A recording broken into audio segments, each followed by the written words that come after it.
Greg and Judy, they pretty much picked up where they left off last May. Lawmakers I talked to over the weekend and today say it's time to take a closer look at the way these boards operate. Mike, there are a lot of questions in this case, but the biggest question is, where is Faye? And that's what law enforcement are working to find out. Judy, leadership here at the State House say today was all about meeting and passing these measures to make sure there is no state government shutdown in July. And they really expected today's votes to go pretty quickly, but instead lawmakers might have to make a return trip here to Columbia because of the debate over Santee Cooper. The task force says over the last few years they've grown tremendously, and this boost they're getting from these partnerships with the trade associations is a lot of help for them. Spent the majority of the day talking to people here in Charleston, many of them undecided voters who say they really don't have any idea who they're going to vote for on Saturday in the primary, but they do know what issues matter the most to them.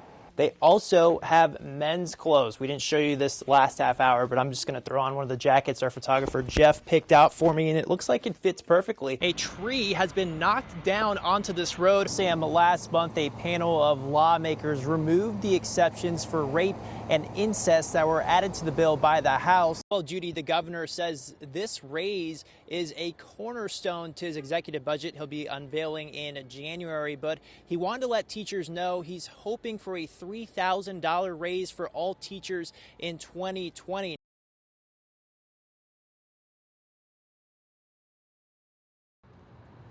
After she graduates, Sarah Campbell wants to be a middle school English teacher. Personally, it would actually pay for my senior year of college if it were to go through. She's a junior at the University of South Carolina, and if a proposal to expand lottery scholarship enhancements to education majors were to be signed into law, she would be eligible for some extra money to her life scholarship. They created the enhancement for science and math to encourage people to go into science and math fields. It makes perfect sense that we take that same enhancement and put it in education majors to encourage people to go into the education fields. Right now in South Carolina, some students at eligible four-year institutions can already get these lottery enhancements. They can get an extra $2,500 to their life scholarships per year.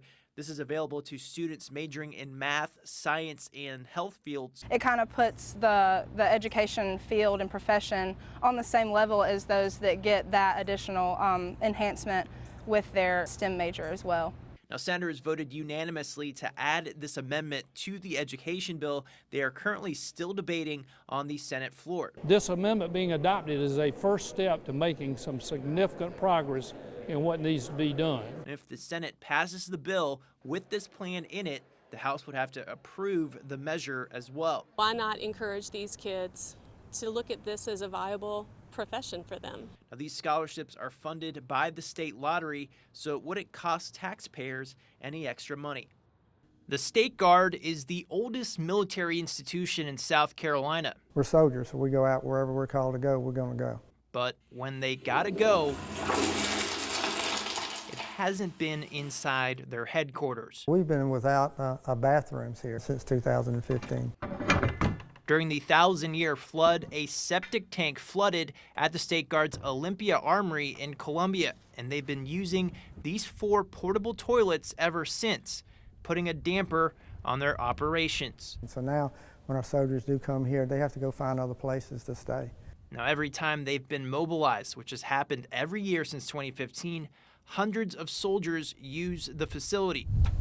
Porta-johns are temporary. This is not something that you need to have in a facility where you have the number of soldiers and full-time staff that we have here. Now, Brigadier General Leon Lott says after the flood, they discovered termites in the floor.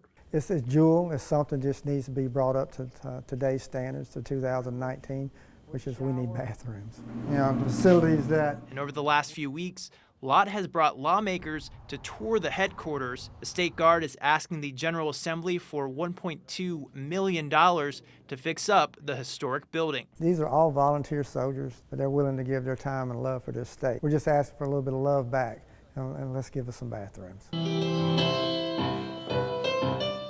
These 5 men came to prison with nothing. We all made asinine decisions that wound us up back here. When they leave, they'll have college degrees.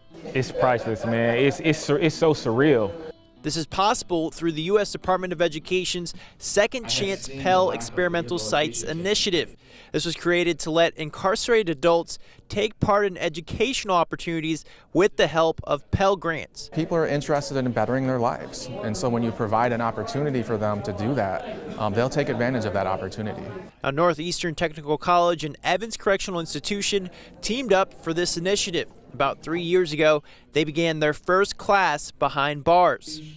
Will the graduates please come forward? Today, 5 incarcerated men receive their associate degrees in business marketing. We don't just teach them classes, we also bring a lot of life skills in. A lot of the teachers spend a lot more time with the students, helping with tutoring. Now, experts say post-secondary education in prisons can help reduce the rates of inmates who reoffend by up to 48%. They could now take that and go out in society and become successful and not return to what got them here in the first place. And earning the degrees wasn't easy, but the men say it was worth it. They hope many more inmates follow in their footsteps. I definitely want to get out and do it the right way, do things the right way, and show at the end of the day what's going to be paramount is where I ended up at. You know, no one's immune to the trials and tribulations of life. Now, officials say there is already a second cohort working towards getting their degrees.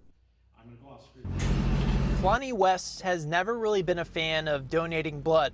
Why would you not want to save somebody's life? But she's here today doing it with a smile on her face. West is one of the many South Carolinians who have recovered from the coronavirus. She said she never showed any symptoms, but her family had to keep their distance to avoid the possible spread. They even had to stay away during one of the hardest times in her life.